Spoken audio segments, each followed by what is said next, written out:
वो आधा खा रहा है, कुछ बचा के रख रहा है कि अपना बच्चों को पढ़ाएंगे, नौकरी करेगा मेरा बच्चा। लेकिन यहाँ पे सरकार क्या कर रहा है, बाहरी को लाके घुसा रहा है। तो बच्चा सड़क पे तो आएगा ही। अगर मेरा जेल जाने से इतना हजारों स्टूडेंट का जिंदगी बदल जाएगा और आने वाला पीढ़ी का बदल जाएगा ना, तो हम रेडी है, हमको कोई फर्क नहीं पड़ता है। 90-10 का नीति बनना चाहिए, ये हम लोग का मंजूरी है। लेकिन ये 60-40 हम लोग कतई नहीं मानेंगे, चाहे कुछ भी हो जाए, हम लोग नहीं मानेंगे 60-40 नीति, ये हम लोग होने नहीं देंगे। क्योंकि हम एक स्टूडेंट, एक गरीब, एक बेसहाय, एक बेरोजगार स्टूडेंट है, बच्चे हैं ना, इसीलिए सब मुझ पर ट्रोल कर रहे हैं। आप लोग ट्रोल कीजिए, कितना ट्रोल करना है, मुझे कोई फर्क नहीं पड़ता। आप लोग जितना ट्रोल करेंगे ना, उतना हम ऊंचा उठते जाएंगे। 60-40 जो नीति है उसके बारे में आप क्या कहना चाहते हैं? ये जो 60-40 नीति है, ये तो पूरी तरह से हमारे झारखंड के जितने स्टूडेंट्स हैं, नौजवान है, आने वाला पीढ़ी है, पूरा इसको बर्बाद करके ले डूबेगा, पूरा बर्बाद करके रख देगा। और ये 60-40 नीति हम लोग इसको लागू करने नहीं देंगे सरकार को, किसी भी हाल पे, चाहे कुछ भी हो जाए, हम लोग लागू करने नहीं देंगे।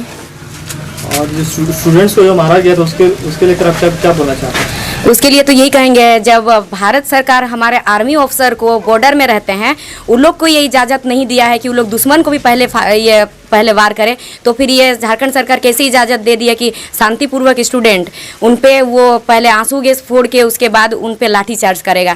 फिर बाद में जब स्टूडेंट घर जा रहे थे तो लाइट ऑफ करके उन्हें बुरी तरह से बेरहमी से पीटा गया, इतना बेरहमी से कि किसी का पीठ का चमड़ा छिल गया, किसी का हाथ टूटा, किसी का सिर फूटा। इस तरह से नहीं पीटना चाहिए। आखिर स्टूडेंट किए क्या थे? जब हेमंत सोरेन हम लोग का जो मुख्यमंत्री है, वो अगर ये 60-40 नीति लागू नहीं करेंगे, हमारे झारखंड के हित में ही वो सारे नीति बनाएंगे, स्थानीय नीति हुआ, नियोजन नीति, विस्थापन नीति, तो फिर हम लोग को क्या ज़रूरत है सड़क पे आने का? सब लाइब्रेरी में पढ़ने वाले स्टूडेंट हैं, किसी के मम्मी पापा कितना मुश्किल से पढ़ा रहे, कोई ज़मीन बेच के पढ़ा रहा है, कोई अपना ज्वेलरी बेच के पढ़ा रहा है, कोई अपना पेट लात मार के पढ़ा रहा है, मतलब पेट में वो आधा खा रहा है, कुछ बचा के रख रहा है कि अपना बच्चों को पढ़ाएंगे, नौकरी करेगा मेरा बच्चा। लेकिन यहाँ पर सरकार क्या कर रहा है, बाहरी को ला के घुसा रहा है। तो बच्चा सड़क पर तो आएगा ही। और ये है कि सरकार को मतलब अपने आप पे थोड़ा शर्मिंदगी भी महसूस करना चाहिए कि इस तरह से बच्चों को मतलब बेरहमी से पीटना अपना हक अधिकार मांगने के लिए आया। तो बाहरी से आपका मतलब क्या है? बाहरी मतलब जैसे कि हम लोग झारखंड के मूल निवासी है झारखंड के, तो 60% हम लोग के लिए है और 40% बाहर का, और 60 में से भी हम लोग का बांटा हुआ है, और वो जो 40 उन लोग का पूरा उन लोग को 40 मिल जाएगा। लेकिन ये तो नहीं होना चाहिए ना। अच्छा, हम आपके अंदर अचानक ऐसा क्या हो गया जो आप इतना अग्रेसिव हो गए? अचानक यही हुआ कि जितने स्टूडेंट थे सब शांतिपूर्वक बैठे हुए थे, और वहाँ जो हमारे छात्र नेता देवेंद्र महतो थे, टाइगर जयराम महतो थे, वो लोग बैठ के स्पीच दे रहे थे, सारे स्टूडेंट सुन रहे थे और कुछ साइड में खड़े थे, ठीक है। लेकिन वहाँ पे अचानक पुलिस प्रशासन आके आंसू बम फोड़ दिया, और उसके बाद क्या किया, उन्होंने लाठी चार्ज करना शुरू कर दिया। और इतना ऐसा बेरहमी से लाठी चार्ज किया कि किसी को सिर पे लगा, किसी को पीठ पे, किसी को हाथ पे, एकदम न भागने का मौका मिला। ना कि ये संदेश क्या देना चाहते हैं कि पहले आंसू बम फोड़ो ताकि बच्चा का आंख जलेगा, भाग नहीं पाएगा, उसके बाद दम तक उस पर बरसो, उसको मारो पीटो। अगर बच्चा को कुछ हो जाएगा, बच्चा का हाथ पैर डैमेज हो जाएगा स्टूडेंट का, तो क्या बाद में वो एसआई का फॉर्म भरेगा तो उसको मेडिकल में हटा देगा कि नहीं? इसका रिस्क लेगा सरकार? न पुलिस प्रशासन रिस्क लेगा उसका। इसीलिए और ये चीज़, और जो छात्र ने तो जो हमारे टाइगर जयराम भैया है, जयराम भैया पे कितना बदसलूकी किया गया। वो जयराम भैया के आंखों में जब वो आंसू बम का ये प्रभाव पड़ा तो वहाँ पे बैठ गए, तो उस पर लाठी चार्ज हो रहा था। फिर 2-4 भैया जाके, लड़का लोग जाके उसको पकड़ लिया, और पकड़ने के बाद उसके बाद वो जयराम भैया जब जमीन पर लेट गए तो उसको एकदम बच्चा को जैसे दोनों हाथ और पैर में टांग के उठाते ना, वैसे टांग के उठाएगा। वो बार बार एक ही बात बोले कि हम शांतिपूर्वक है, हमको ऐसा मत करो, हम आराम से जाएंगे। आज ही के दिन भगत सिंह का फांसी हुआ था। आज अगर हमको मार भी दोगे ना तो हम मर भी जाएंगे, गोली भी मारोगे तो हम शहीद हो जाएंगे, लेकिन हम भागेंगे नहीं। लेकिन फिर भी उसको एकदम टाना खींचा करके उसका टी-शर्ट फाड़ के, तो फिर किसको गुस्सा नहीं आएगा बताइए? और उस दिन जो हुआ, ये सब सरकार ही इसका जिम्मेवार है। क्योंकि आप लोग खुद सोचिए, हम लोग हक मांगने गए हैं, और हक मांगने गए, एक तो हम लोग बेसहारा स्टूडेंट है, बेरोजगार स्टूडेंट है, हक मांगने गए हैं, और उसमें वो लाठी चार्ज करेगा, गाली गलौज करेगा, पुलिस लोग पूरा माँ बहन कर देगा, तो क्या अपना जुबान से किसका नहीं निकलेगा बताइए? और ऊपर से पुलिस प्रशासन द्वारा हम लोग का जो लीड कर रहे हैं उनको लेके गए जबरदस्ती एकदम मार पीट करके। तो ये कौन सा नियम है? ये कौन सा कानून में लिखा है? ये कौन सा संविधान में लिखा है बताइए? सरकार सबकी क्या मांग है?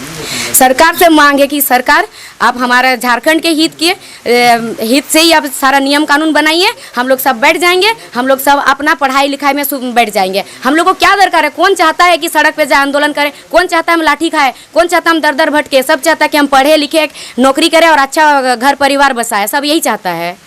आपका लाइव के माध्यम से पता चला कि आपको फेसबुक के माध्यम से ट्रोल किया जा रहा है, उन सबों को क्या कुछ करना चाहिए? जो मुझे ट्रोल कर रहे हैं ना, उन लोगों से बस एक मेरा संदेश है। अब मेरा अपशब्द ठीक है, मैं मान रही हूँ कि मैं बोली, लेकिन सिचुएशन भी देखना पड़ेगा। हमको बोलने के लिए हम लोग को मजबूर कर दिया।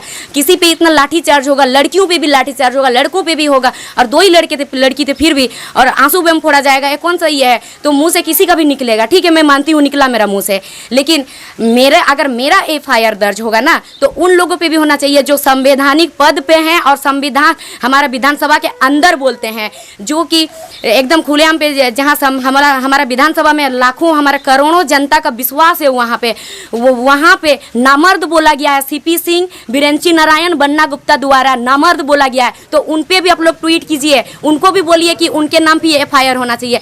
फिर उसके बाद बेबी महतो के नाम पे होगा ना, ये रेडी है जेल जाने के लिए, कोई फर्क नहीं पड़ता है हमको। अगर मेरा जेल जाने से इतना हजारों स्टूडेंट का जिंदगी बदल जाएगा और आने वाला पीढ़ी का बदल जाएगा ना, तो हम रेडी है, हमको कोई फर्क नहीं पड़ता है। लेकिन उन लोग पे भी होना चाहिए, और सरकार पे भी असंवैधानिक तौर पे वो पीटा है बच्चों को, उन पे भी ये लागू होना चाहिए, उन पे भी कुछ ना कुछ कार्रवाई होना चाहिए।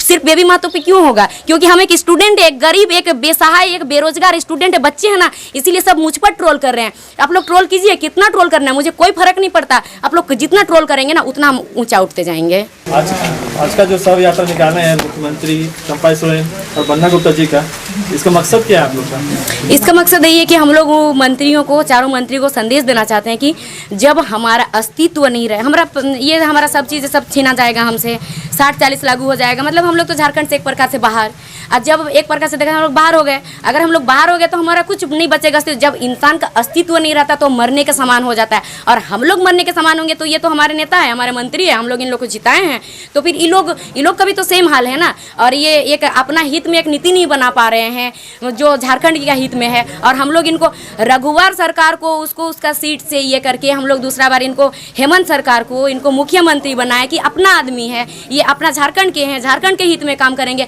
लेकिन यही तो झारखंड के हित में क्या काम करेंगे जो रघुवर दास 2016 में कर रहे थे, उसी नीति को ये अपना दिया। इतना साल स्टूडेंट को बैठा दिया घर में, फिर बोले कि हम एक नया नीति लाएंगे, अच्छा नीति लाएंगे जो झारखंड के हित में हो, लेकिन फिर भी आज देखिए कि वही जो रघुवर सरकार ये कर रहे थे उसी चीज़ को वापस ले रहे। मतलब एक प्रकार से क्या होता है ना कि कोई नहीं थूक देता कुछ भी चीज़ को, फिर बोलता कुछ भी चीज़ को बोल देता, थूक देता, फिर बोलते उसको हम उधर घूम के भी नहीं देखना, लेकिन ये क्या काम कर रहे हैं ना, उसी को वापस लेने का काम कर रहे हैं। एक प्रकार से यही है हमारे हिसाब से सही नीति यही है कि हम लोग ये नहीं बोल रहे हैं बाहर वाले को बिल्कुल नहीं जगह देंगे, 90-10 का होना चाहिए, देंगे हम लोग भी, मतलब वो लोग भी आए यहाँ जॉब करें, क्योंकि सबका अधिकार है, हम लोग भी, और हम लोग को बाहर में नहीं दिया जाता कोई क्वेश्चन, लेकिन फिर भी 90-10 का नीति बनना चाहिए, ये हम लोग का मंजूरी है। लेकिन ये 60-40 हम लोग कतई नहीं मानेंगे, चाहे कुछ भी हो जाए, हम लोग नहीं मानेंगे 60-40 नीति, ये हम लोग होने नहीं देंगे। और अगर ये चीज़ नहीं रोका जाएगा ना, तो आगे क्या क्या होगा तो हम लोग भी नहीं बता सकते हैं। आज स्टूडेंट सड़क पे उतर आया है ना, लेकिन कल को पता नहीं स्टूडेंट पेन छोड़ के